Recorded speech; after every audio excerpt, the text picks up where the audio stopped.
नमस्कार, बहुत स्वागत है आप सभी का। आपके साथ मैं हूं सोनल। डिबेट 88 आप देख रहे हैं। एग्जिट पोल, बड़ा सवाल, बीजेपी का बंगाल, ये तमाम सवाल हैं इस वक्त हमारे बीच और इन्हीं सवालों के साथ आज हम शुरुआत करेंगे इस चर्चा की, जिसमें कई खास मेहमान हमारे साथ जुड़े रहेंगे। और जिस तरह से बंगाल को लेकर जो एग्जिट पोल कह रहे हैं या बाकी राज्यों को लेकर जिस तरह से एग्जिट पोल सामने आए हैं, वो एग्जिट पोल में बदलेंगे या ना बदलेंगे, ये एक बड़ा सवाल है। हालांकि जब पिछले कई रिकॉर्ड्स को हम देखते हैं तो खासतौर पे जब पश्चिम बंगाल की बात करते हैं तो पिछले 2 एग्जिट पोल्स के मुकाबले टीएमसी को वहां पर ज्यादा सीटें मिली हैं। वहीं तमिलनाडु की जब बात करते हैं तो पिछले 3 एग्जिट पोल को यदि देखते हैं तो पोल्स लगभग सही साबित हुए थे। जबकि केरलम के बारे में जब बात की जाएगी तो पिछले 3 एग्जिट पोल यहां भी सही साबित हुए। इसी तरह असम में पिछले 3 एग्जिट पोल सही साबित हुए और इस बार भी इसी तरह की कोई उम्मीद। तो इन सब के बीच आपको बता दें कि बड़ा सवाल ये कि एग्जिट पोल जो हैं वो क्या माफ कीजिए एग्जिट पोल जो हैं वो क्या एग्जिट पोल में तब्दील होंगे। और इन सब के साथ जैसे ही आते हैं तमाम मीडिया चैनल्स पर ये एग्जिट पोल, उसके बाद जो है बातें शुरू हो जाती है, चर्चाएं शुरू हो जाती हैं, अपने अपने दावे किए जाते हैं। लेकिन असल बात तो जिस दिन काउंटिंग होगी वही सामने आएगी। इस बार बम्पर वोटिंग हुई है, इसे लेकर भी कई सारे सवाल जो हैं वो ये कह रहे हैं कि भाई बम्पर वोटिंग जब होती है तो इसका मतलब होता है कि सरकार बदलेगी। लेकिन पिछले कई नतीजे ये बताते हैं कि इस मिथ को भी ध्वस्त किया है पिछले कई रिकॉर्ड्स ने। की बनेगी भारतीय जनता पार्टी की सरकार बन रही है, नहीं बन गई। और इस बार एक एक पाई का जो अमित भाई ने कहा कि गुंडों को उल्टे 4 तारीख के बाद लटका दिया जाएगा और बांग्लादेशी को मार करके डिपोर्ट किया जाएगा। गिरिराज जी को आप सुन रहे थे या बीजेपी के अन्य नेताओं को भी आप सुनेंगे तो वो यही कह रहे हैं, और कहीं भी क्यों ना, क्योंकि जो एग्जिट पोल है वो तो यही कह रहे हैं। तो खुश होना लाजमी है, लेकिन वास्तविक स्थिति क्या है इसको समझेंगे। हमारे पैनल से आपको जो है रूबरू भी कराएंगे। फिलहाल किसने क्या कहा है एग्जिट पोल को लेकर वो हम आपको बता रहे हैं। जो एजेंसीज ने एग्जिट पोल किए हैं उनके आंकड़े क्या कह रहे हैं वो हम आपके साथ साझा कर रहे हैं। और ये तमाम विषयों के साथ अब मैं इंट्रोड्यूस कराने जाऊंगी उन मेहमानों को जो कि हमारे साथ जुड़ रहे हैं। तो सबसे पहले यदि पश्चिम बंगाल की बात करें दर्शकों तो 294 सीटें हैं। टीएमसी पिछली बार 2021 के जो चुनाव परिणाम रहे उसमें 213 पर आई थी और बीजेपी 77 पर, अन्य पर 2। उन्हीं के साथ शुरू करते हैं, फिर हम तमिलनाडु की बात भी करेंगे, असम की बात भी करेंगे और अन्य राज्यों की भी बात करेंगे। कौन कौन है आज इस डिबेट का हिस्सा? हमारे साथ हैं वरिष्ठ कांग्रेसी नेता पूर्व सांसद प्रताप भानु शर्मा जी, टीवी स्क्रीन पर नजर आए। प्रताप भानु शर्मा साहब, बहुत स्वागत है आपका कार्यक्रम में। सुमित मेहरोत्रा जी हैं, प्रवक्ता टीएमसी के, हमारे साथ जुड़ गए हैं। सुमित जी, बहुत बहुत स्वागत है आपका भी कार्यक्रम में। और साथ ही साथ हमारे साथ जुड़ेंगे अजय शुक्ला जी जो कि वरिष्ठ पत्रकार हैं, राजनीतिक विश्लेषक हैं, हमारे साथ जुड़ेंगे। डॉक्टर वीरेंद्र सिंह चौहान जी बीजेपी का पक्ष रखेंगे। लेकिन सबसे पहले सुमित जी, मैं आपका रुख कर रही हूँ। एग्जिट पोल जो कह रहे हैं, आपको क्या लगता है क्या होगा यदि वो एग्जैक्ट पोल हो गए? तो एग्जिट पोल कह रहे हैं जिस तरह से अभी तमाम एजेंसीज ने अपने आंकड़े दिए, कितनी घबराहट है मन में? क्या ऐसा वाकई हो जाएगा? हालांकि पिछले 2 एग्जिट पोल को देखेंगे तो वैसा नहीं हुआ, लेकिन इस बार क्या होगा? कई सारे विषय बीजेपी ने रखे, क्योंकि देखिए एजेंसीज ने अपना आइडिया दिया है, ना तो कोई 3 कोर्स लिया है, ना 50 लाख लोगों का सर्वे लेकर के दिया है, ठीक है ना। इनकी सरकार बनेगी, सरकार उन्होंने उठा के दे दिया, ठीक है, सरकारी उन्होंने अपने हिसाब से दे दिए आंकड़े। और जब मुझे बताइए 2021 में भी आंकड़े फेल हुए थे, जब इन्होंने भारतीय जनता पार्टी को 150+ सीटों के साथ सरकार बनाने के लिए दिखाया था सारे ही मिशन में, वो भी आंकड़े खराब हुए थे। उत्तर प्रदेश में 24 में 80 में 80 लोकसभा जीत रहे थे, 400 पार का नारा दिया था, वो भी चढ़ाम हुआ। तो एग्जिट पोल बेकार हुए हैं, ये हमें मालूम है। कभी ना कहीं तो उसका हम ज्यादा विश्वास नहीं करते, हम जनता के विश्वास करते, जनता ने वोट दिया है, हम अपने काम से वोट मिला, हमें उसका विश्वास करेंगे। 4 तारीख को सबके सामने होगा। ठीक जी, जी देखिए भारतीय जनता पार्टी चालाक बहुत है, कहीं ना कहीं कुछ भी कर सकती है, चाहे ईवीएम में हो। ये हमने देखा पहले राउंड में इस तरीके से वोट पड़ा 1 नंबर से और 4 नंबर की पर्ची निकल रही थी, और कई जगह चीजें हुई है कि वोटिंग मशीन खराब हो गई है, 2-2 घंटा 3-3 घंटा वोटिंग रोकनी पड़ी है, पब्लिक परेशान हो रही है, ये सब क्यों? ये किस लिए होता है? डिटेल करी जाती है, ये सब पब्लिक को परेशान करने के साथ ही जो पब्लिक वोट करने आ रही है वोट ना करे और हम लोग के हिसाब से वोट हो जाए। तो वहाँ की बंगाल की जनता आपकी सोच के आई कि आप कुछ भी करिएगा, कैसे भी करिएगा, वो हम तो आए हैं। हमने इस चीज और की बारिश में भी लोग निकले, आंधी तूफान भी आए, सभी लोगों ने अपने घर से आकर के वोट डाला। ये बहुत अच्छी बात है कि अच्छा वोटिंग परसेंटेज हुआ है। हम तो चाहते हैं इसी तरीके से सभी जगह का वोटिंग परसेंटेज रहे। जी सुमित जी, मैं आपका दोबारा रुख करूंगी। हालांकि आपने कहा कि कई सारी गड़बड़ियों की बात आपने कही, लेकिन ये तो इससे पहले भी रहा, आप आरोप लगाते रहे, लेकिन सरकार तो आप ही ने बनाई ना, तो अब क्यों विश्वास नहीं? नहीं, सरकार हमने बनाई सारी चीजें, पर कहीं ना कहीं ये चीज देखी गई है कि 2021 में भी अगर सेंट्रल फोर्स में के अधीन आकर के चुनाव लोगों ने कराया है, तो ये कि कोई बंगाल में सरकार हमारी थी पर केंद्र में सरकार भाजपा की थी, इन्होंने सेंट्रल फोर्सेज लगाए, उन्होंने सारी चीजें करी। और जिस तरीके से पिछली बार का और इस बार का चुनाव अगर आप देखेंगे तो सेंट्रल फोर्सेज ने प्रचार भारतीय जनता पार्टी का करा है। ये वीडियोज है हमारे पास, ऐसा नहीं है वीडियो है कि कहीं पे पब्लिक में जाकर के पब्लिक को धमकाना, बंगाल में जाकर के आप घरों पे जाकर के आप धमका रहे हैं कि आप घर से बाहर मत निकलिएगा, उल्टा टंगा चिपका देंगे, गोली मार देंगे। कौन सी भाषा? आपके ऑब्जर्वर आप बना के भेज रहे होंगे, वो ऑब्जर्वर है या दबंग है?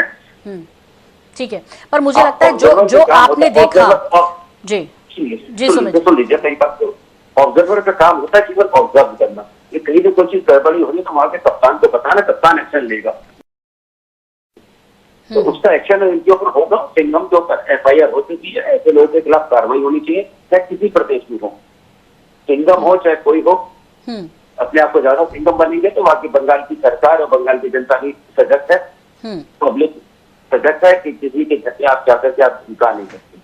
आप ये कह सकते हैं कि ठीक है, वोटिंग के दिन कोई झगड़ा मत करिएगा, जाकर हम गोली मार देंगे, उल्टा लगता है कौन सी भाषा का प्रयोग हो रहा है। और फिर भारतीय जनता पार्टी तब से आप देखिए योगी आदित्यनाथ भी गए बंगाल में, जिस तरह के प्रयोग करा कि मुल्ला है, आपको हम बुलडोजर चला देंगे, जो भाषाओं का प्रयोग अब की हुआ, कहीं ना कहीं पब्लिक के मन में वहां पे डर का माहौल था। जिस तरीके से इन लोगों ने रखा, बड़े बड़े टैंक्स लगा दी कि वो ये राफेल टर्नर रह गया था बंगाल में, बाकी किसी चीज की कमी नहीं थी बंगाल में।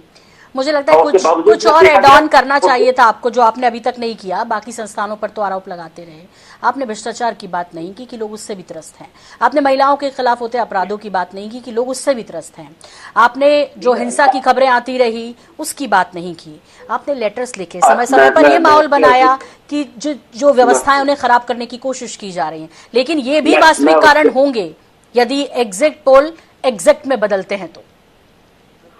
नहीं, देखिए कई बार ऐसे पोल खराब हुए हैं, मौजूदा अगर आप देखेंगे तो कई जगह खराब हुए, ऐसा नहीं कि बंगाल को लेकर कई जगह पलटी है। अगर जिस तरीके से कह रहे हैं कि बढ़ती पोलिंग हमारे फेवर में हो गई, तो देखिए आप बताइए बिहार में भी चुनाव हुआ था तो वहां पर जो बढ़ती पोलिंग हुई है, बिहार में जनता की बढ़ती पोलिंग जहाँ जहाँ हुई है, इसका मतलब ये नहीं कि आपके फेवर की चीजें हो, तो ऐसा नहीं है कि कई चीजें होती है, मानते हैं। अगर आपको लगता है बढ़ता अपराध है तो बढ़ता अपराध तो भारतीय जनता पार्टी, अगर आप बात देखिए, आप गूगल कर लीजिए कि NCRB का कहता तो खुद ये कहता है कि जो महिलाओं के साथ अपराध होता है, बता के देखिए, आप गूगल कर NCRB का कहता है, मेरा नहीं, NCRB का कहता है कि महिलाओं का अपराध। ठीक है सर, मैं पश्चिम बंगाल की बात करूँ तो मैं उसी पे फोकस करूंगी। गूगल करने के लिए तो बहुत सारी चीजें, फिर बहुत सारी चीजें निकलेंगी गूगल पे। फिलहाल हमारे साथ डॉक्टर वीरेंद्र सिंह चौहान जी भी जुड़ गए हैं, प्रवक्ता BJP हैं, और मुझे टीवी स्क्रीन पर दिखाई दे रहे हैं अजय शुक्ला साहब भी। अजय जी आपका भी बहुत स्वागत है, वीरेंद्र जी आपका भी बहुत स्वागत है। वीरेंद्र जी, अभी सुमित जी जो कह रहे थे उनको बहुत ज्यादा फर्क पड़ नहीं रहा, क्योंकि पिछले 2 बार 2021 और 2016 के एग्जिट पोल जो आए सामने, उसके इतर TMC को ज्यादा ही वोट मिले, तो वो कह रहे हैं हम संतुष्ट हैं। इस बार भी BJP ने तमाम कोशिशें की हो, लेकिन कामयाब तो हम ही होंगे। आप खुश हैं या आप इंतजार करेंगे एग्जैक्ट? मैं ये कह रहा हूं कि चुनाव के परिणाम में एग्जैक्ट पोल ही परिणाम है, इस सत्य से कौन इनकार करेगा। लेकिन यह भी सत्य है कि एग्जिट पोल कमोबेश एग्जिट पोल के आसपास होते हैं। यदा कदा अनेक बार गणना में गलती हो सकती है, वो गलत भी साबित हो सकते हैं क्योंकि सैंपल पर आधारित होते हैं। कहीं उसकी पद्धति प्रक्रिया में किसी ने चूक कर दी हो, वो हो सकता है, लेकिन साधारणतया एग्जिट पोल वो एग्जैक्ट पोल के में परिवर्तित होते देखे जाते हैं। इसलिए क्योंकि हम बंगाल का चुनाव जीतने के लिए लड़े, ममता बनर्जी के नेतृत्व में टीएमसी ने जो वहां के नागरिकों के उत्पीड़न का, बंगालियों को परेशान करने का जो एक सिलसिला चला रखा था, हम उसको निपटाने के लिए, उसको समाप्त करने के लिए और भारतीय जनता पार्टी की नीतियों वाली, नरेंद्र मोदी जी के मार्गदर्शन वाली सरकार देने के लिए लड़े। हम पूरी ताकत से वहां लड़े जहां की सरकार, उसका प्रजातांत्रिक मूल्यों में कोई विश्वास नहीं, जहां की सरकार, जहां की सत्ताधारी पार्टी वामपंथ से, जिसको वामपंथी सियासत से जिसको विरासत में बंगाल मिला था, वो पार्टी वामपंथियों के ही अंदाज में गुंडागर्दी की, धक्काशाही की, हिंसा की राजनीति करती रही है। उस पार्टी के शासन से पश्चिम बंगाल को मुक्त करवाने के लिए लड़े। हम अपने किए गए कार्य और परिश्रम के आधार पर, हम पश्चिम बंगाल की जनता के मूड के हमारे अध्ययन के आधार पर, और वो जो अध्ययन है, वो जो हमारा आकलन है, वो क्योंकि एग्जिट पोल से मिलता जुलता है, इसलिए हम एग्जिट पोल के जो औसत नतीजे हैं उनको लेकर क्षमा कीजिएगा, थोड़ा तबीयत का मामला नासाज है। हम उन प्रेडिक्शंस को लेकर, हम उन परिणामों को लेकर, हम उस भविष्यवाणी और भविष्य के आकलन को लेकर संतुष्ट हैं, और वास्तविक संतुष्टि तो निश्चित तौर पर तभी आएगी जब हम वहां चुनाव के वास्तविक आंकड़ों के साथ, कमल का निशान, कमल की पताका के साथ आपको, सबको, देश को विजयी नजर आएंगे। अंततः परिणाम वही मैटर करता है। एग्जिट पोल मायने नहीं रखते, क्योंकि एग्जैक्ट पोल के बिना सब कागज है। ठीक है, सब केवल पूर्वानुमान है। जी, कितना विश्वास कर रहे हैं प्रताप भानु शर्मा जी इन पूर्वानुमानों पर, इस प्रेडिक्शन पर? जी, ये तो पूर्वानुमान ही है। कभी सच निकल जाते हैं, कभी भारी उलटफेर हो जाता है। हमने दोनों स्थिति में अध्ययन किया है पिछले 15-20 वर्षों से, जब से इसका प्रचलन हुआ है। तो जहां तक पश्चिम बंगाल की बात है, वहां तो आएगी तो ममता बनर्जी ही।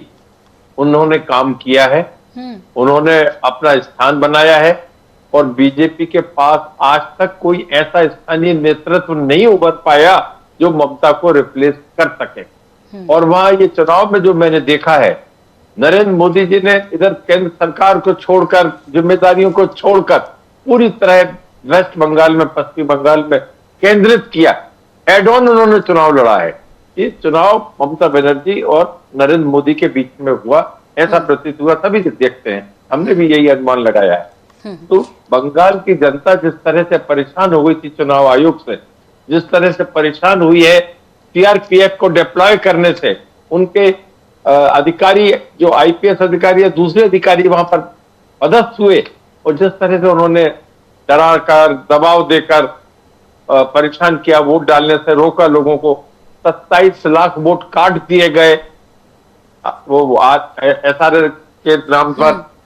तो ये एक वहां के लोग, जनता जवाब देगी, और ज्यादा प्रतिशत जो वोट का हुआ है, मेरा फजल जी ये अनुमान है कि महिला वोट और मुस्लिम वोट, माइनॉरिटी वोट टीएमसी के पक्ष में गया है, और ममता बनर्जी की भारी बहुमत से वापसी होगी। जी, मैं अजय, चूंकि मैं पहले सबका एक एक बार जल्दी से रिएक्शन ले लेती हूँ, फिर कुछ सवाल, लेकिन अजय जी मैं आपका रुख करें और आपसे मुझे समझना है कि भाई सभी यहाँ पे, चाहे टीएमसी के प्रवक्ता हो या प्रताप भानु शर्मा जी हो या फिर डॉक्टर वीरेंद्र सिंह चौहान जी क्यों ना हो, सब अपनी अपनी कुर्सी धर्म निभाएंगे, वो निभा रहे हैं। लेकिन आपसे ये उम्मीद करेंगे कि जो वास्तविक कारण वहां के आपको लगते हैं कि क्या ये एग्जिट पोल एग्जिट में तब्दील होंगे या नहीं, जो पिछले कुछ रिकॉर्ड्स पश्चिम बंगाल के मामले में खास तौर पर हम देखते हैं वैसा होगा, और यदि ऐसा हुआ तो वो कौन कौन से कारण रहेंगे? मैं आपसे जब एग्जिट पोल पे बात करूं तो मुझे लगता है, एक मैं आपको उदाहरण दिखाता हूं। 2014 में मैंने ये प्रेडिक्शन किया था और वो इंडिया न्यूज पर था, और मैंने जो कहा था कि 280 आएंगी सीटें, और इत्तेफाक से उसी के इर्द गिर्द बीजेपी की सीटें आई थी, जो भी आपके सामने। और दीपक चौरसिया ने उस समय देश के 14 बड़े पत्रकारों का किया था, उसमें मैं भी एक था। और तमाम सारे इस तरह की चर्चाओं में हम रहे हैं। इत्तेफाक से मेरे साथ में डॉक्टर बीरेन्द्र सिंह चौहान तमाम चर्चाओं में रहे, जब मैं इंडिया न्यूज का चीफ एडिटर था उस दौरान भी, और उसके अलावा जब अखबार का एडिटर था तब भी जी। मैं इस पे एक बात ये कहना चाहूंगा कि तमाम बार एग्जिट पोल सही होते हैं और तमाम बार नहीं होते हैं।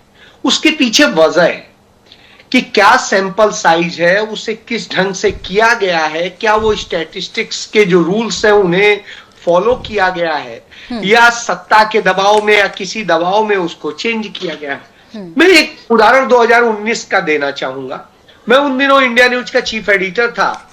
किसी चीज को लेके आया तो मेरे एमडी ने मुझसे कहा कि यार इसमें इस तरीके से थोड़ा सा क्या बदल सकता है। मैंने भाई एजेंसी वालों से कहा कि हमारे एमडी इस पे बात कह रहे हैं जी। तो मैंने कहा सर ये इतना ये चेंज कर लीजिए, इतना चेंज कर लीजिए, तो फिर एग्जिट कौन सा है?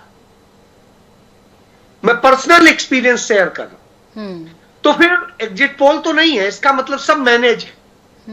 तो ये एक उदाहरण मैंने इसलिए बताया कि इस तरह की चीजें होती हैं, लेकिन मैं ये नहीं कहता हूं कि ये 100% रॉन्ग होता है। कई बार सही चीजें भी निकलती, आपने उसका कितना जमीनी अध्ययन किया है, उस पर कितना काम किया है, इस पर निर्भर करता है। तो आपने नब्ज पकड़ी है या नहीं पकड़ी है। अब बात चूंकि पश्चिम बंगाल को लेके हो रही है, तो मैं एक चीज कहूंगा, वहां पर निश्चित रूप से टीएमसी की सरकार के दौरान एंटी इनकम्बेंसी थी और बहुत थी। मुझे लगता है यदि एसआईआर नहीं कराते नरेंद्र मोदी और इस तरह की स्थितियां नहीं पैदा करते कि लोगों में भय पैदा हो जाए, तो शायद मैं समझता हूं कि वोट बीजेपी सरकार बनाने की स्थिति में आ सकती थी। लेकिन जिस तरह से उन्होंने एकदम से ये खौफ का एक माहौल बनाया और जिस तरह के हालात हुए, हालांकि आखिरी दिन उन्होंने कहा कि अब भय नहीं, भरोसा चाहिए, लेकिन यही बात यदि वो पहले दिन कर देते और उसके बाद में छोड़ देते जनता को कि हाँ ठीक है आप चयन कर लीजिए, ये वोट काटने, वोट जोड़ने और इसका खेल नहीं होता। जैसे कि 27 लाख वोटर्स का अभी मसला फंसा हुआ है इस बात को लेके कि साहब ये सही है या नहीं है, और उसमें एक नया क्लॉज जोड़ दिया गया जो निर्वाचन आयोग के नियमों में है ही नहीं। और उसके बाद में उनमें जितने में फैसला अब तक आया है उनमें 99.6% लोग सही पाए गए। यानी इसका मतलब है यदि पूरे का होता तो 27 लाख लोग में से मैं समझता हूं 26 लाख तो 100% सही होता। तो ऐसी स्थिति में जो ये भय का माहौल बना, उससे लोगों को लगा यदि हम अपने वोटिंग के अधिकार का इस्तेमाल नहीं करेंगे, कुछ ऐसी स्थितियां हुई तो कल के दिन हम भी वो मतदाता रहेंगे कि नहीं रहेंगे। तमाम सारे ऐसे लोग जो कि मतदान के उसमें लगे हुए, निर्वाचन के कार्य में लगे हुए, उनके वोट काट दिए गए। तो सब इसने एक भय का माहौल पैदा किया, इस कारण वोटिंग परसेंटेज भी बढ़ा है। और मुझे लगता है इस कारण से भारतीय जनता पार्टी की जीत की जो उम्मीद थी वहां, वो टूट चुकी है। मैं नहीं समझता हूं कि वो 100 के ऊपर जाते हैं जी। अच्छा, लेकिन बिहार में भी तो नाम कटे थे सर, और वहां भी कुछ इसी तरह के आरोप लगा रहे थे कि ऐसा हो रहा है, वैसा हो रहा है, लेकिन नतीजे जो आए फिर उसके उसमें और इसमें दोनों में अंतर है। वो फर्स्ट डॉक्टर वीरेंद्र चौहान कुछ कहना चाह रहे हैं। वैसे भी सर मैं आप ही का रुख करने वाली थी, क्योंकि इस पे आंसर तो अब आप ही को करना है, यदि वरिष्ठ पत्रकार ये कह रहे हैं तो कि मैनेज हो जाती हैं चीजें। देखिए, मैं ये कह रहा हूं कि चीजें मैनेज होती होंगी,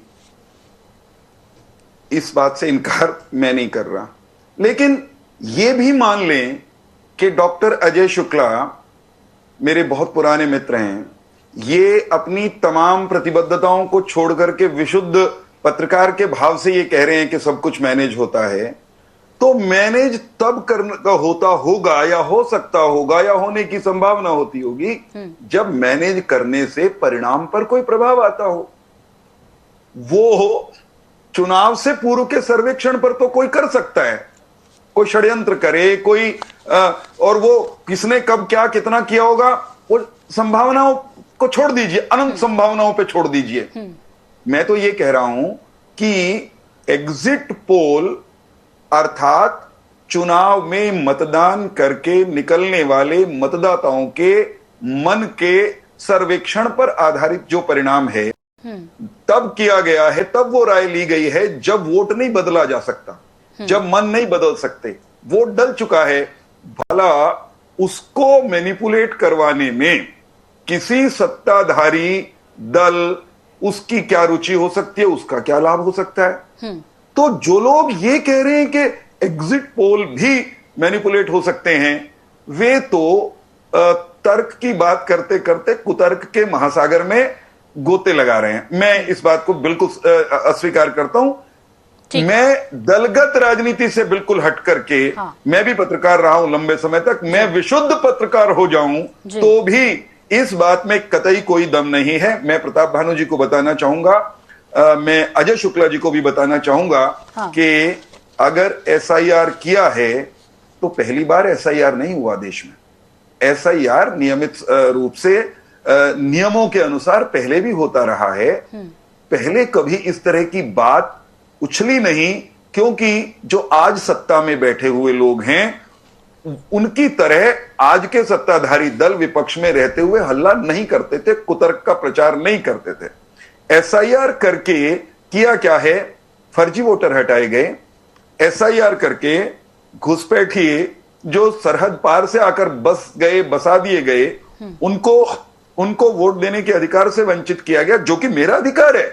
मेरे संविधान की रक्षा के दायित्व में वो शामिल है, भारतीय प्रजातंत्र की रक्षा के उस दायित्व में शामिल है जिसकी बात राहुल गांधी, प्रताप भानु जी के नेता करते हैं। तो अगर वो काम किया गया है तो एसआईआर पर रोना क्यों?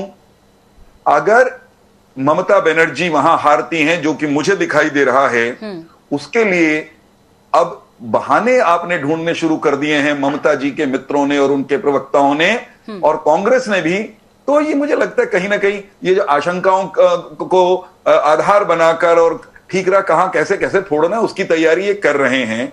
मैं ये कह रहा हूं कि खौफ खत्म करना चाहिए, इसलिए एसआईआर कराया गया। खौफ का शासन समाप्त होना चाहिए, सही भारतीय मतदाता, सही पश्चिम बंगाल के नागरिक वो वोट कर पाए, इसके लिए एसआईआर किया गया। और अगर वहां पर केंद्रीय सुरक्षा बल भेजे गए, जरा पूछिए ना इनसे, ये कौन से देश के लोग हैं? केंद्रीय सुरक्षा बल भारत के हैं, पश्चिम बंगाल भारत है। हम पश्चिम बंगाल को बांग्लादेश बनने से रोकने की कोशिश कर रहे हैं। ये कहां खड़े हैं? सुमित जी को भी कह रहे थे कि आप मिसयूज करते हैं, आप बंगाल में ममता सरकार को हटाना चाहते हैं, इसलिए करते हैं आप ऐसा, आपने जानबूझ के किया, सत्ता हथियाना चाहते हैं आप। एक छोटी सी बात, भारत में भारत की जनता, मतदाता कौन सत्ता में है, कौन सत्ता में रहे, वो तय करती है। भारत के संवैधानिक प्रावधान, उपबंध, व्यवस्थाएं इतनी मजबूत हैं कि कोई राजनीतिक दल उनको ध्वस्त नहीं कर सकता।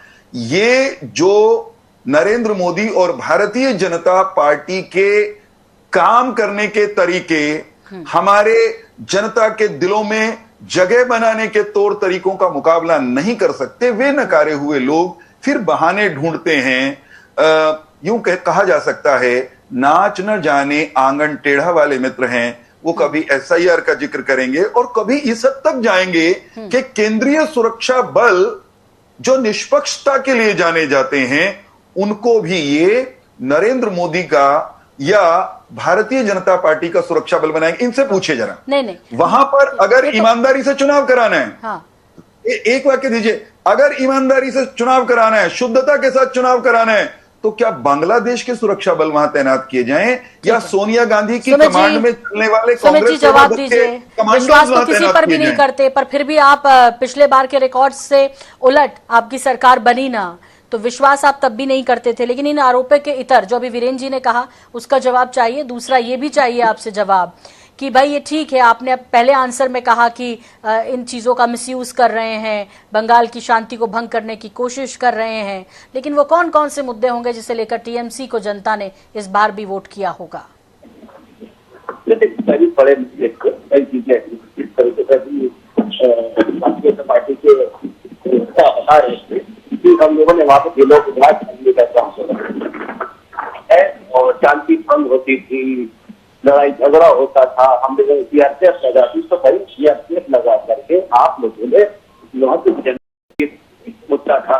आप लोगों ने जिस तरीके से एफआईआर में, मैं कहना चाहता हूँ एफआईआर में भारतीय जनता पार्टी के अंदर इतना ही था कि एफआईआर में लोग सरकारों से जाकर मिलने का वोट किसी को करें, बंगाल की जनता है, आप ही चुनाव लड़ने आ रहे हैं और आप लोगों ने बंगाल की जनता को बिल्कुल अलग रकम की, आप लोगों के नाम कर रहे हैं, कोई एफआईआर जान से पा रहा है, कोई गवाने पीछे इसका मतलब नहीं है। तो इन लोगों ने वो कहा कि जो लोग जान गंवा रहे हैं वो ढोंग कर रहे हैं, ढोंग कर रहे हैं, उसके ऊपर दबाव राज्य सरकार का था। जबकि एफआईआर में जो लोग पता हुए थे उन परिवारों को एक ऐसा हम आपके संग में है, कोई आपके संग में नहीं है, हम आपके संग में खड़े। तो ये क्या गलत किसी को करें? और एफआईआर में तो यही देखा गया है जो राज्य सेंट्रल गवर्नमेंट के कर्मचारी थे उन विधायकों तक के तो नाम काट दिए इन्होंने, उनकी क्या गलती थी? क्या सेंट्रल उसमें रह करके उनके नाम काटना? तो आज ये लोग ये बताएं कि जो अब 26 लाख जो परिवारों के नाम रह गए हैं, जो लोग वोट नहीं कर पाएंगे, उनसे आप कह रहे हैं कि आप अगली बार वोट करिएगा। बड़ी शर्म की बात है, मत का अधिकार आपको छीन रहे हैं हर जनता से, आपके और ये दौर देखी सुमित जी, आपकी आवाज में काफी डिस्टरबेंस है, या तो आप मुझे लगता है सफर में हैं उस दौरान बात कर रहे हैं या डिस्टरबेंस की कोई दिक्कत है।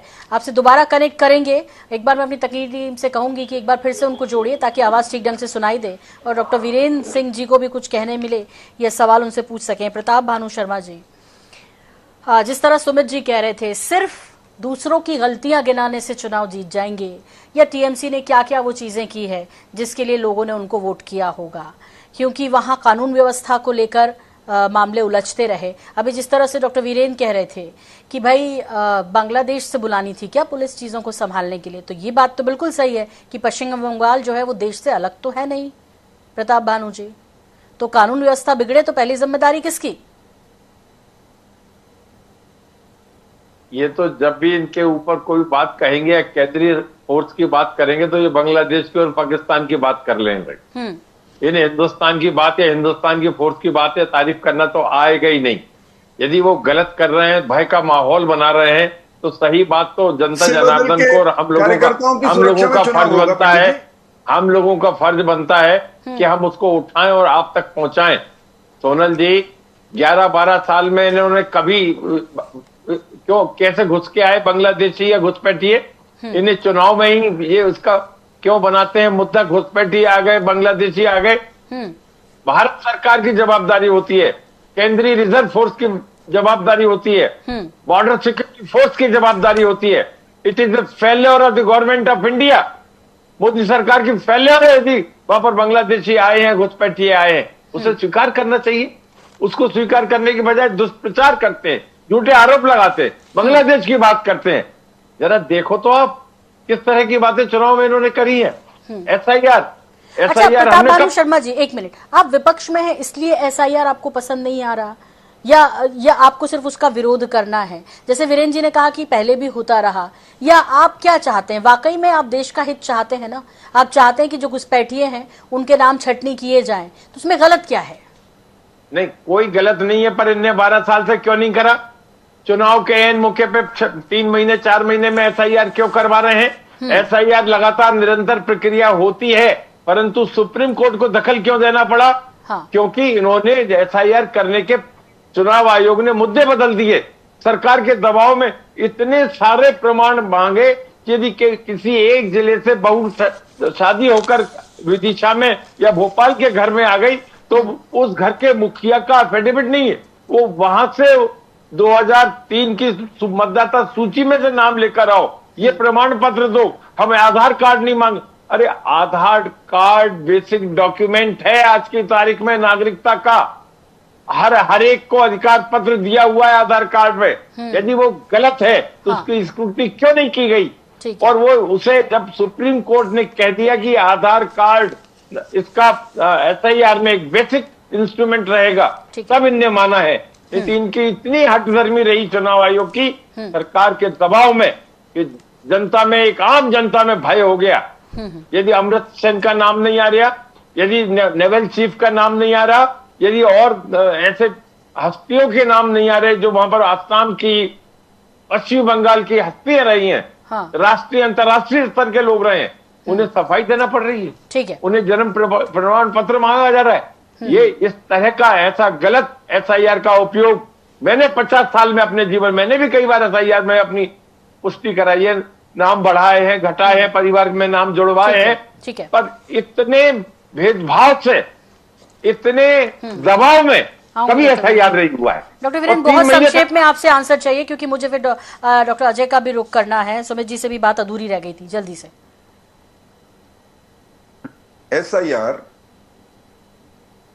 एसआईआर वो भारत के चुनाव आयोग की अगुवाई में चुनाव आयोग की मशीनरी द्वारा चलाई जाने वाली एक प्रक्रिया का नाम है। वो खुले में चल रही है, वो कोई छिपा के नहीं हो रही। वो कैसे हो रही, उसके नियम प्रावधान बने हुए हैं, उनको चुनौती देना अदालतों में संभव है, अदालतों में चुनौती दी भी गई है और अदालतों ने हस्तक्षेप भी किया है। अब अदालत ने किसी एक मामले में हस्तक्षेप कर दिया और कोई गलती थी तो उसको दुरुस्त कर दिया, तो स्वागत करिए, हम भी कर रहे हैं। लेकिन एक किसी खामी को आधार बनाकर आप उस प्रक्रिया का विरोध करने निकल गए प्रताप भानु शर्मा जी। जो प्रक्रिया चुनाव की प्रक्रिया की पवित्रता और शुद्धता के लिए बनाई गई है, जो आपके पूर्वज राजनेताओं के जमाने से बनी हुई है, जो पंडित नेहरू के जमाने से चल रही है। एक बात, एक राजनीतिक टिप्पणी इसमें और जोड़ना चाहता हूं। प्रताप भानु जी बहुत आनंद के साथ कह रहे हैं ममता बनर्जी लौट रही हैं, गुफा की तरफ जाएंगी, अब वो बंगाल की मुख्यमंत्री नहीं रहेंगी। प्रताप भानु शर्मा आनंद लेके क्यों ना बोले, उनको तो कुछ खोना नहीं है, उनके पास खोने के लिए कुछ है नहीं।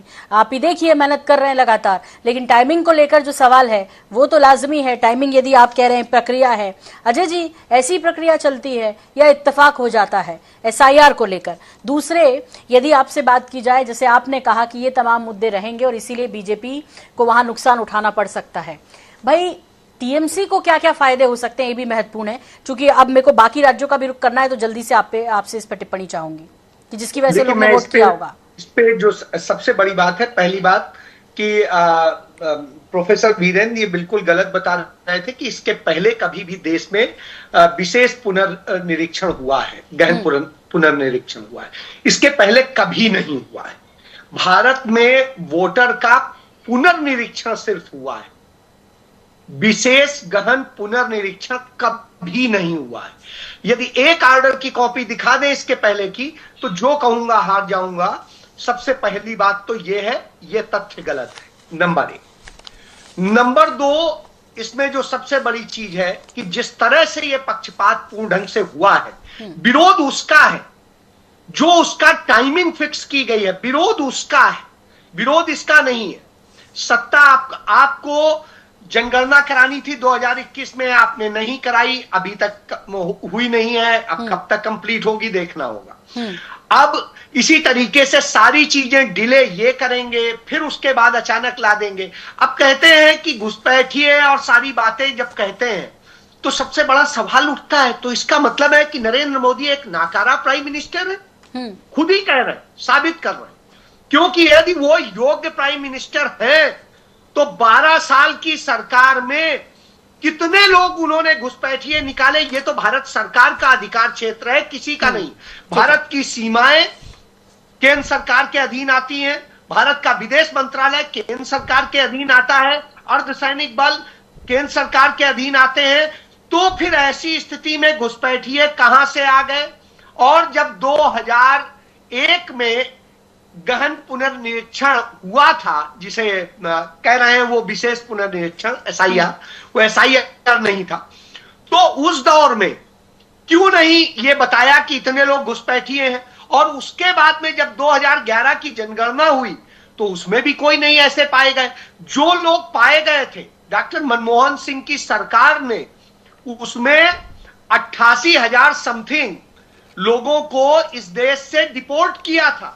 आप बताइए, 5200 लोगों को टोटल नरेंद्र मोदी सरकार में किया गया। यह अपने आप में इस बात का सबूत है कि इस तरह के भ्रम फैला करके जब झारखंड में चुनाव हो रहा था, वहां पर भी ये शोर हो रहा था। जब महाराष्ट्र में चुनाव हो रहा था वहां भी हो रहा था, बिहार में भी ये शोर हो रहा था। जैसे सरकार बन गई उसके बाद खत्म हो गया, वहां पे अब घुसपैठिए नहीं रह गए। अब जहां चुनाव आते जाएंगे वहां घुसपैठिए आते जाएंगे। इसका मतलब है घुसपैठियों का इस्तेमाल क्या बीजेपी करती है? सवाल इसलिए खड़ा है, तथ्य पे बात की जानी चाहिए। फैक्ट यह है कि कोई भी ना तो एग्जिट पोल सही होता है, ना ही कोई ऐसे अनुमान सही होते हैं, और सही भी होते हैं वो एक लमसम आइडिया के आसपास पहुंचते हैं। तो कितना कुछ सही है कितना नहीं है, यदि इतना ही सही होता तो 400 तक लोगों ने सीट दे दी थी 2024 के लोकसभा चुनाव में। हाँ। तो ऐसी स्थिति में क्या सही हो गए थे? नहीं हुए थे। किसी एक भी एग्जिट पोल ने नहीं कहा था कि नरेंद्र मोदी 300 से कम सीटें ला रहे, एक भी, और 240 पे सिमटे। तो यह अपने आप में इस बात का सबूत है कि तमाम चीजें तमाम ढंग से चलती हैं। इसलिए किसी को लांछन देने की बजाय बात तथ्यों पे होनी चाहिए, और तथ्य यह है कि SIR के जरिए जिस तरह से भय का माहौल बनाया गया है उसके कारण सिर्फ TMC को ज्यादा लाभ हो रहा है। जो एंटी इनकम्बेंसी का फैक्टर था वो गायब हो गया। नहीं तो शायद, मैं फिर कह रहा हूं कि ममता शायद हारती, लेकिन अब मैं कह सकता हूं इन हालात में कि ममता जीत रही है। ठीक है डॉक्टर वीरेंद्र, बहुत संक्षेप में मुझे बस इतना कहना है कि अजय शुक्ला जी जिस तरह मेरे मुंह का इस्तेमाल करके, मेरे शब्दों का इस्तेमाल करके भारत के माननीय प्रधानमंत्री के बारे में घटिया शब्दों का इस्तेमाल कर रहे हैं, ये मुझे इनसे अपेक्षा नहीं थी। राहुल गांधी का महिमा मंडन करने में, आरती उतारने में आप जिन्हीं मर्जी अच्छे शब्दों का प्रयोग करें, मुझे कोई दिक्कत नहीं, आपकी व्यक्तिगत वानिष्ठा है। लेकिन भारत के प्रधानमंत्री के बारे में आप भद्दे शब्दों का इस्तेमाल करें, आपके ये आपसे अपेक्षित कम से कम मुझे नहीं है, क्योंकि मैं व्यक्तिगत रूप से आपको जानता हूं। अजय जी कुछ कहना है? अजय जी कुछ कहना है जल्दी से? नहीं, मैं ये समझ रहा हूं कि मैंने निश्चित रूप से इनके कम से कम मुंह पे नहीं डाला। मैंने जिस तथ्य को आधार पर कहा, सुन लीजिए, मैंने आपके में नहीं बोला। सुन लो यार दोस्त, है मैं ये कह रहा हूं, सुन लीजिए, प्रताप भानु जी के नेता और अजय शुक्ला जी के नेता राहुल गांधी जो घुसपैठ, मुझे तो कहने दीजिए, आपकी बारी में बीच में नहीं बोला, की बात है, आपकी बारी में बीच में नहीं बोला ना, मैं सरकार का गृह मंत्रालय और प्रधानमंत्री का विषय है। वीरेंद्र जी सुन लीजिए, बिल्कुल मैंने कहा है यदि भारत में घुसपैठिया है तो नरेंद्र मोदी और अमित शाह आपकी बारी में प्रधानमंत्री नहीं सुनाई दे रहा है। शुक्ला जी, मैं आपकी बारी में बीच, ठीक है। नहीं, शुक्ला जी को तो मैंने पूछा था सर सवाल। वीरेंद्र जी बोलने दीजिए ना, आपने अपनी बात कह दी ना, और भी तो पैनलिस्ट है ना, बाकी लोगों के पास भी जाना है। मेरा मुझे बीच में टोका आपने। मैं ये कह रहा हूं, अजय शुक्ला जी के और प्रताप भानु जी के प्रिय नेता राहुल गांधी स्वयं कह रहे हैं कि ममता बनर्जी घटिया काम कर रही थी, अच्छा काम नहीं कर रही थी, इसलिए बीजेपी का रास्ता बन रहा है। इनके नेता कह रहे हैं हम तो रास्ता बना ही रहे अपने लिए सकारात्मक प्रचार के आधार पर। इनके अपने नेता के कहे वाक्य में ना शुक्ला जी का विश्वास रहा, ना प्रताप भानु जी का रहा। और संयम कर लीजिए ना, नतीजा आ जाएगा। हार जीत एक पक्ष की होगी, एक जीतेगा, अन्य हारेंगे। ठीक है ना, तो आप भी तो स्वयं स्वीकार कर चुके हैं ना कि एग्जैक्ट पोल है, एग्जैक्ट नहीं है, एग्जैक्ट पोल है। आप स्वयं स्वीकार कर, क्यों इतने हाइपर हो रहे हैं? ठीक है। मैं अजय जी जल्दी से, मुझे तमिलनाडु पे भी बात करनी है, मुझे असम पर भी बात करनी है, मुझे पुडुचेरी पर भी बात करनी है आपसे। असम पर आ जाते हैं जल्दी, वहाँ हैट्रिक लगने के लिए इंतजार हो रहा है, वहाँ भी ऐसे ही कुछ है या वहाँ पे आप कुछ कहेंगे? निश्चित रूप से सोनल, मैं समझता हूं कि आसाम में बहुत फंसा हुआ चुनाव है, बीजेपी वहां अपर हैंड मुझे पर्सनली नजर आती है। हाँ। अब चूंकि मैं जो उसको आकलन देख रहा हूं, जो वहां पे जो मेरे साथी जर्नलिस्ट हैं उनसे जो बात हुई, उसमें वहां पर मुझे बीजेपी अपर हैंड नजर आती है। अब ऐसी स्थिति में क्या नतीजे होंगे वो तो एग्जिट पोल के ऊपर मैं नहीं जाता हूं, लेकिन इतना जरूर मानता हूं कि मैं वहां पर कांग्रेस के लिए उतना अच्छा नहीं देख रहा हूं जितना दिखाई दे रहा है। जी ठीक है। प्रताप भानु शर्मा जी, इस पे कुछ कहना है आपको? ममता जी का तो सपोर्ट बहुत कर लिया। हाँ? चुनाव तो है असम का। हाँ। और जब असम के मुख्यमंत्री ने 9,000 रुपया 10 दिन पहले डाल दिए 40 लाख महिलाओं के खाते में, हाँ। तो नेचुरली उसका असर तो देखने को मिलेगा। हाँ। पर फिर भी मैं कहूंगा कि गोगोई ने बहुत अच्छी तरह से फाइट दी है, कांग्रेस ने बहुत अच्छी तरह से कार्यकर्ताओं ने दल बदल कराने के बावजूद, डिमोरलाइज करा गया कांग्रेस संगठन को, कांग्रेस कार्यकर्ता को, इसके बावजूद पोलिंग स्तर पर कांग्रेस का कार्यकर्ता खड़ा रहा। यह हमारी बहुत बड़ी जीत है। पैसा, धन, बल, जिसे कहते हैं साम दाम दंड भेद, पूरा सरकार, पूरा प्रशासन, पूरा मीडिया खरीद कर कांग्रेस और कांग्रेस के प्रत्याशियों के खिलाफ लगा दी। ये तो आसाम में हुआ है। तो चुनाव आयोग मुफ्त बन के देखता रहा। 9,000 रुपया 10 दिन पहले 40 लाख महिलाओं को वेरीफाई कर लीजिए। ठीक है। जो काम वहां पर हुआ बिहार में, वही काम असम में हुआ है। ठीक है। इसलिए कठिन। डॉक्टर वीरेन, जल्दी से इसका जवाब दे दीजिए। देखिए यहाँ भी यही हालात है जो बंगाल की बात कर रहे थे, बहुत जल्दी। देखिए, जो हारने वाले हैं जहां, वो उन्होंने कारणों का एक सेट तैयार करके रखा हुआ है, हर बार उसको दोहराते ही हैं। वो कारण मानिए वीरेन जी, कहाँ से तैयार किए? मुनीवर, आप अपनी बात कह चुके, मुझे तो उत्तर मेरा ही देना है ना। हाँ, बोलिए। मैं ये कह रहा हूं, हम असम में इसलिए जीतेंगे कि हमारे वहां के मुख्यमंत्री की अगुवाई में बहुत बेहतरीन हमने काम किया है। हम वहां भी, रुपया क्यों दिया फिर आपने? हम वहां भी प्रताप भानु जी, हम वहां भी कांग्रेस द्वारा बिछाए गए सांप्रदायिकता के, मुस्लिम कट्टरपंथियों के तुष्टीकरण के दुष्चक्र से भिड़कर सत्ता में आए हैं और उसके खिलाफ लड़ रहे हैं, आखिर तक लड़ेंगे। बंगाल में हम कांग्रेस और उसके मित्रों की जो उम्मीद की किरण है, मुस्लिम तुष्टीकरण का शस्त्र, हम इस बार उसको उखाड़ फेंकेंगे। भारत में भारत जीतेगा, बंगाल में भारत जीतेगा, असम में भी भारत जीतेगा। इनकी निष्ठाएं कहां है सबको मालूम है। इनकी निष्ठाएं कहीं सरहद के इधर है, कहीं सरहद के उधर है, और भारत की सेना को नीचा दिखाना चाहते हैं, सुरक्षा बलों को नीचा दिखाना चाहते हैं, भारत के उच्च न्यायालय को कुछ नहीं मानते, भारत के चुनाव आयोग को कुछ नहीं मानते।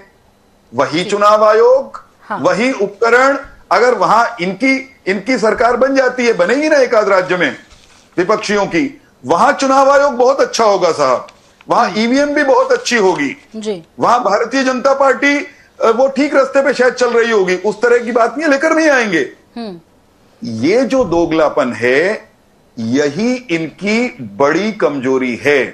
आप अपनी कहते हैं, हम अपनी कहते हैं, मतदाता बूथ पर जाकर ईवीएम के रास्ते से अपना निर्णय देते हैं। जरा जिगरा बड़ा कीजिए, खुले मन से मतदाता के आदेश को स्वीकार करना शुरू करिए। ठीक है। अरे भाई, आप लोग लगातार जीतते रहे ना, दशकों तक शासन करते रहे। मुझे सुमित जी का रुख करना है। सुमित जी, चूंकि मैं टीएमसी पर बात करूंगी तो मैं जाहिर तौर पर पश्चिम बंगाल पर ही रहूंगी, लेकिन मैं आपसे ये जरूर समझना चाहूंगी कि 74 विधायकों के टिकट काटे आप लोगों ने, इसको भी बात ये भी आपको परेशान करती है कि नहीं करती है? राशन घोटाला, शिक्षक भर्ती घोटाला जैसे मामले आए, जो समय पर रिश्तेदारों को लेकर जो भ्रष्टाचार सामने आए, वो बात परेशान करती है कि नहीं करती है? महिलाओं के खिलाफ जो हिंसा हुई, वो बात परेशान करती है कि नहीं करती है? सुमित जी। देखिए, जिस तरीके से आप कह रहे राशन घोटाला हुआ, इसके ऊपर तो सब जने जानते हैं पूरे देश में कि कहाँ कहाँ पे क्या क्या घोटाले हुए, ठीक है। और जो हमने टिकट जिनके काटे हैं, हमें उनका फीडबैक मिला था कि उनका काम अच्छा नहीं है, इसलिए हमने चेंज कर दिए। इसमें क्या गलत था आप मुझे बताइए। हम जनता के हित की बात करेंगे ना, सामने किसी का जिस चुनाव में पार्टी से अगर चुनाव लड़ा है व्यक्ति और मुझे 11 विधायक एमएलए बन गए, एमएलए अगर अच्छा वर्क नहीं कर रहा है जनता की जाकर के तो हमें बदलना है। ये सुनना क्या हमारे ही नाम से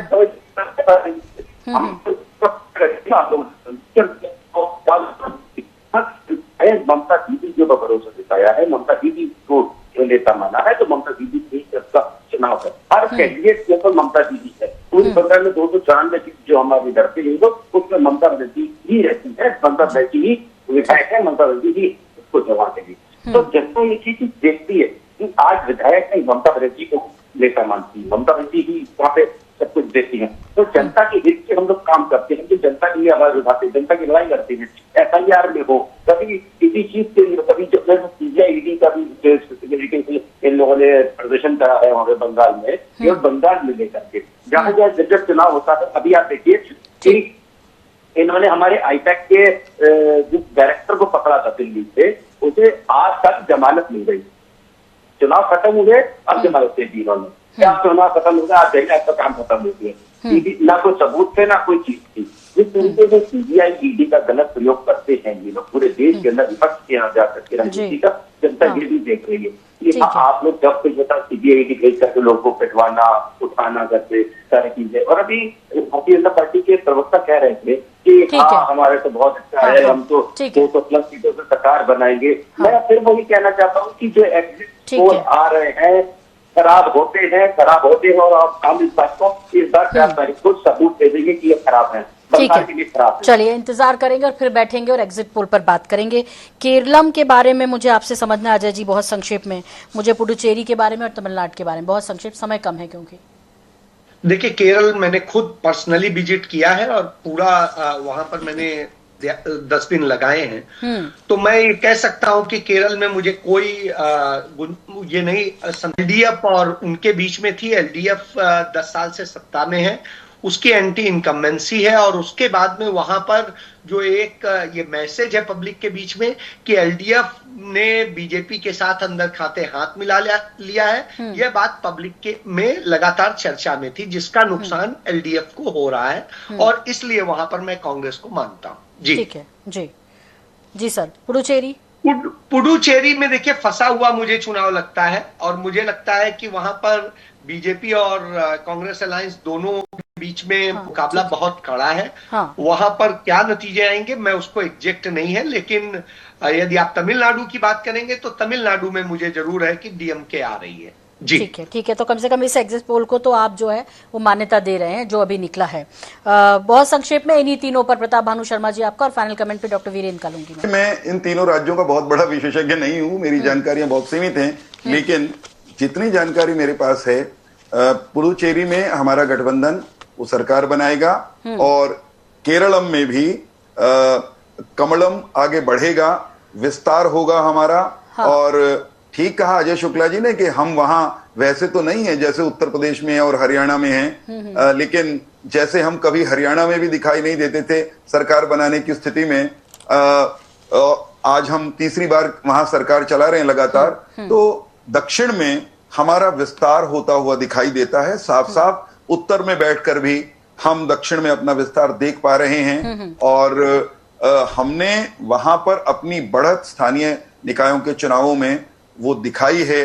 दक्षिण के 2 बड़े राज्यों में जहां चुनाव है वहां भी हम भारत का विचार, भारतीय जनता पार्टी का विचार, उसको सीटों के रूप में अच्छी संख्या में, प्रभावी संख्या में परिवर्तित होते हुए महसूस कर रहे हैं। परिणाम बहुत दूर नहीं है, नतीजों का इंतजार करना चाहिए। बिल्कुल, बहुत मेहनत करें दक्षिण में, ये तो सब जान रहे हैं। और अभी पिछले कुछ दिनों जो हुआ उसके बाद तमाम आरोप भी विपक्ष ने लगाया, लेकिन इन सब के बीच 4 मई का इंतजार कीजिए। बहुत सारी शुभकामनाएं डॉक्टर वीरेंद्र आपको, और सुमित जी आपको भी बहुत सारी शुभकामनाएं। अजय शुक्ला जी फिर बैठेंगे, फिर बात करेंगे ये 4 मई के जो विश्लेषण जो आज इस पर हमने प्रेडिक्शन पर बात की है वो कितने सही साबित होते हैं, किसके सही साबित होते हैं, इस पर विस्तार से चर्चा करेंगे। सभी पैनलिस्ट का बहुत शुक्रिया, बहुत धन्यवाद हमें वक्त देने के लिए। मुझे भी दीजिए इजाजत, नमस्कार।